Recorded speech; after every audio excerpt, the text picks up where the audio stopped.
Hi, good morning. I'm Carol Cusack. I'm Director of Primary Care at Wessex Local Medical Committees. And I'm Nigel Watson. I'm the Chief Executive of Wessex Local Medical Committees. So what we're going to talk about this morning is primary care networks. We have had so much information. I'm sure you have been overloaded with it. What Nigel and I are hoping to do is to cut through all of that information and give you real basics. So first of all, Nigel, we know what a primary care network is, but can you tell us more about what's expected of them and practices at this point in time? So the primary care network is essentially built on practices. Practices are the core members of it.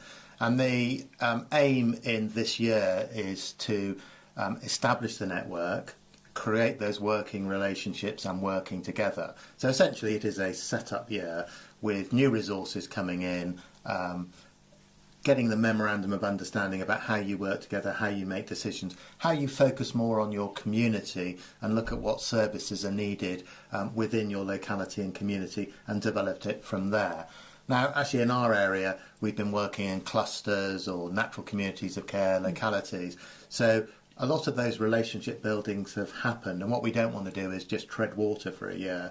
So what we're looking to do is utilise the new resources, those relationships, and develop that further with support from the CCGs and the STP. Okay, so primary care networks are a directed enhanced service. Why is that? Well, you know, when NHS England were looking at the long-term plan and, you know, when I did the partnership review, we were looking how you got more resources to support practices. And to address the workload issue, we need to expand the workforce.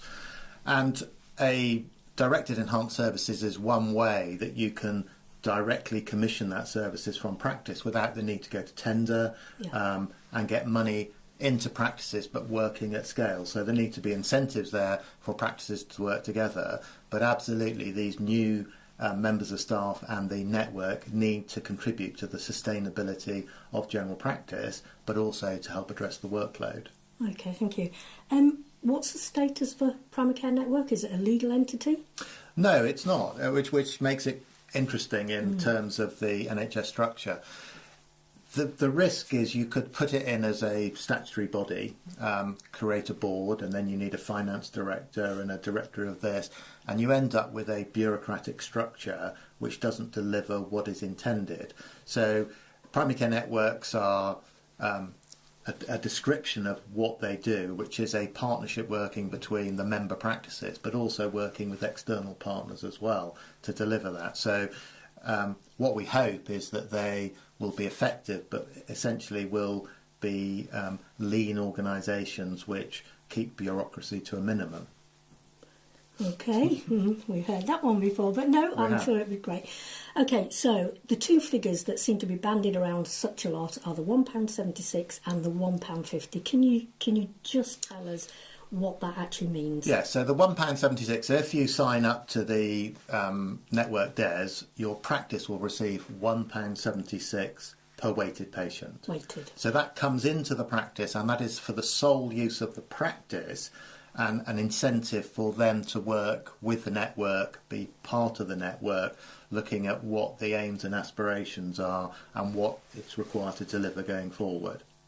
The £1.50 comes is a requirement that the CCGs give that in cash to the network, and that's not weighted, that's on raw list numbers, and that is to help the network run itself essentially. So the expenses that might come, which may be financial or legal advice, it may be to have some management time in there, you could use it to supplement the resources that come down for staff. It is up to the primary care network how they use that funding. Great. And then finally for this one, extended opening hours and improved access, how do they fit into this? So we basically, general practice in England receives about £88 million for extended opening. It covers about 75% of the population, and NHS England were looking to get 100% coverage. So what has been done is there was always a risk, as that was a DES, that that money would be lost going forward, particularly as we've got improved access, which delivers a similar thing but at scale. So what has happened is, of the £1 90 that came to practices for extended opening, 45p has gone into core funding, into GMS baseline or PMS baseline, and that's there in perpetuity. The £1.45 now will go from the 1st of July to the network, and it will become a network responsibility when you signed up to the DARES to deliver extended opening. Now, they can do that, they could carry on doing it as they do now with individual practices doing it.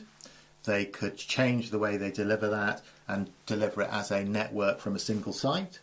They could change the configuration so you get more nurses, HCAs, pharmacists, when first point of contact physios come in to do musculoskeletal work, that could all be included in the extended hours bit delivered by the primary care network. The other bit is to look at some of the other issues. So, for example, in some areas the cervical smear rate has fallen significantly. So maybe one of the things to look at is some of the long-term condition work or some of the screening work being offered at times which may be more convenient to working people. So I think it gives an opportunity at this point of time to look at it more flexibly. Now, I know some of the primary care networks are saying we might find it difficult to deliver this, in which case you can subcontract that work. Right. Key issues are about having access to the patient record and the data sharing agreement. The data share agreement will come out nationally shortly, and we need practices to start collaborating and working together. There then is the £6 per head, which has been invested in improved access or delivering at scale.